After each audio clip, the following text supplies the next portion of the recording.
Écrire une vidéo, c'est pas déjà l'exercice le plus facile.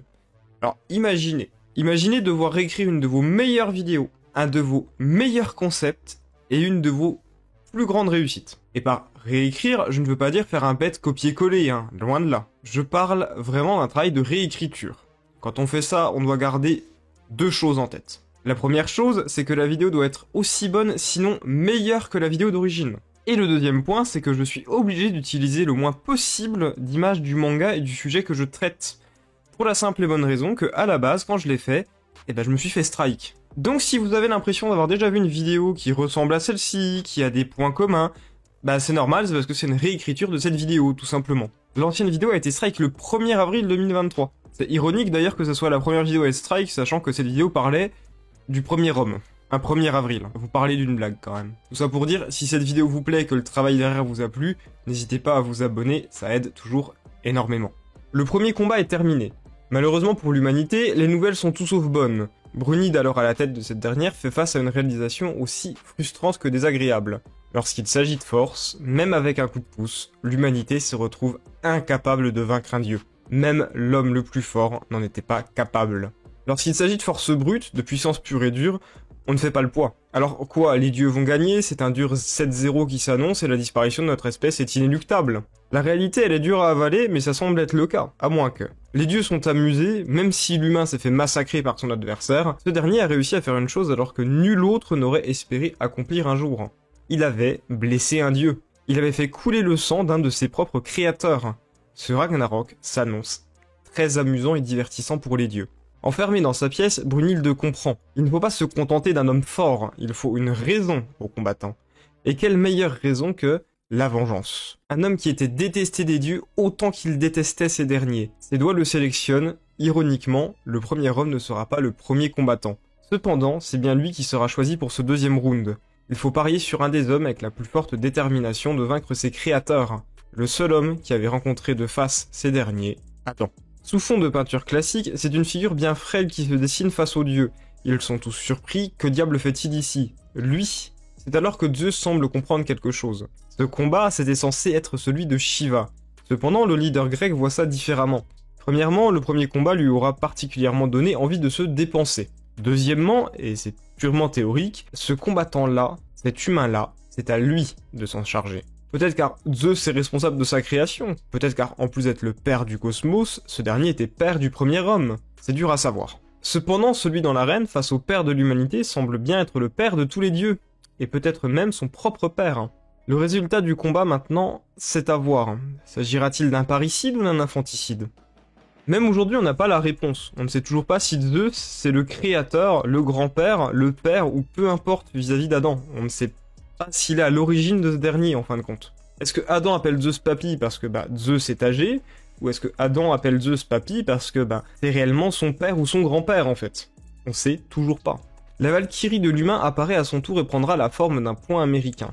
Et quoi de plus logique? Pourquoi Adam a un point américain? Il y a 100 variétés d'armes plus intéressantes ou plus utiles, surtout vu le pouvoir de l'humain. Premièrement, parce qu'une des choses qui caractérise particulièrement l'humanité et Adam, c'est les mains. Les mains sont à l'origine de tout pour l'être humain. Elles servent à défendre, elles servent à attaquer, elles servent à protéger, elles servent à créer des outils et à manipuler ces outils. C'est le centre de l'humanité, les mains. Deuxièmement, car le pouvoir et le volume d'Adam, c'est avec Regenleaf. Regenleaf, son titre, c'est la fille des dieux.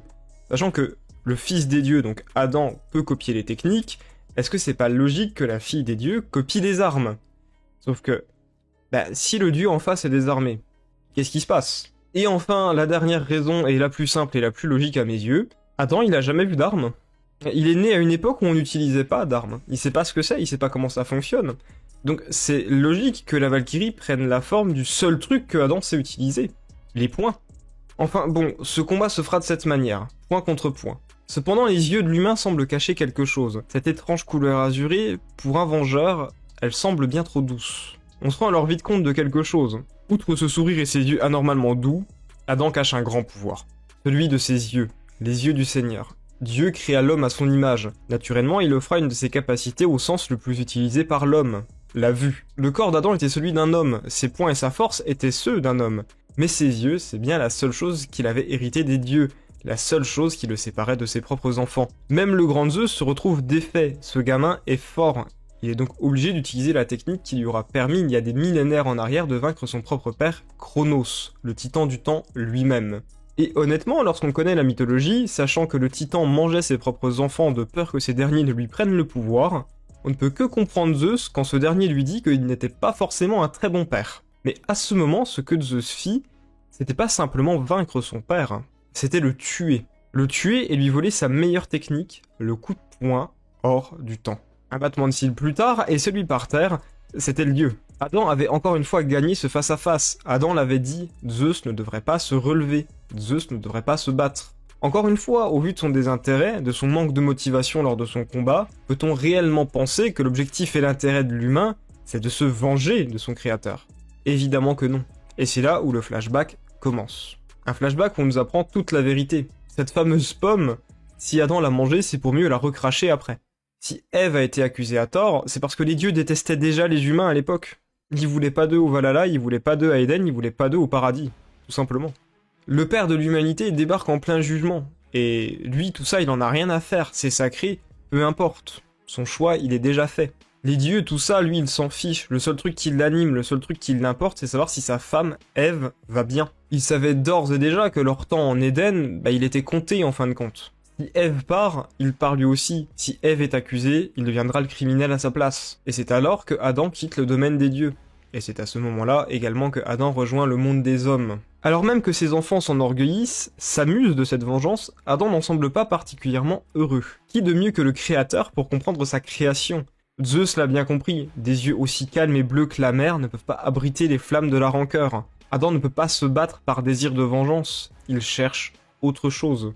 Alors que Brunhilde avait choisi Adam en étant sûre que ce dernier avait une bonne raison de se battre, la vengeance, sans se rendre compte, elle avait fait l'inverse. L'homme qu'elle avait choisi, il n'avait jamais eu besoin de raison. Pourquoi? Parce qu'un homme n'a besoin d'aucune raison pour protéger ses enfants. Il le fait, voilà tout. Si le pouvoir d'Adam, c'est de copier une technique, c'est pour se défendre, c'est pour protéger la vie, pas pour l'enlever. C'est là toute la différence avec Zeus. C'est pour ça que lors du combat, c'est toujours Zeus qui prend l'initiative dans le combat, jamais Adam. Adam a réussi à faire ce qu'aucun humain n'avait réussi à faire. En une seule phrase, il avait réussi à faire comprendre à l'humanité qu'il fallait s'unir, que s'entretuer n'apporterait plus rien, qu'il n'y avait pas d'ennemis car il n'y avait pas de raison d'attaquer ses propres frères. Un homme a réussi à faire pencher la balance à lui seul.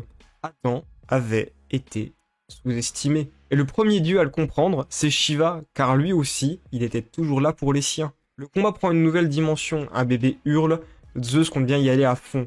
Cette fois-ci, il est là pour tuer, non plus pour s'amuser. Et c'est alors que tout le monde le comprend. Adam avait les yeux d'un dieu, mais Adam avait malheureusement le corps d'un homme. 2 verres sont remplis. Le premier qui déborde annoncera la défaite du combattant associé. Qui tiendra, qui tombera. Aucun ne comptait s'arrêter, aucun ne comptait respirer. Mais j'aimerais pointer un détail. Adam n'a que les yeux d'un dieu. Brunhilde, elle le dit elle-même, si Adam reçoit de face un coup de Zeus, Adam va mourir. Il n'y a pas d'autre possibilité. Et pour l'instant, il n'y a aucun coup de Zeus qui a touché Adam. Même si Adam a toujours touché Zeus. On voit bien la différence de force. Un coup de Zeus tue Adam, 50 coups d'Adam, même si c'est des copies de coups de Zeus, ça affaiblit le vieux, mais ça fait pas plus. Et malheureusement, le monde est injuste. C'est l'ambroisie elle-même, le cadeau des dieux lui-même, qui viendra priver Adam de sa vue. Une vulgaire goutte de sang le rend aveugle. Et Zeus le frappe enfin. Adam était mort. Enfin, le Adam quasi divin, parce que c'est lui qui venait de perdre. Le Adam qui utilisait les yeux de Dieu lui-même. C'était son dernier lien avec le Valhalla. Cependant, l'homme, le père qu'il était, Adam l'humain, il était pas mort. Et qu'est-ce qu'il entend, cet homme? Ses enfants. Un en particulier. Il pleurait. C'est pas encore fini. Adam se laisse frapper, il n'a plus besoin de voir, seulement de tenir, seulement de sentir. En prenant un énième coup que la main de l'homme deviendra ses yeux.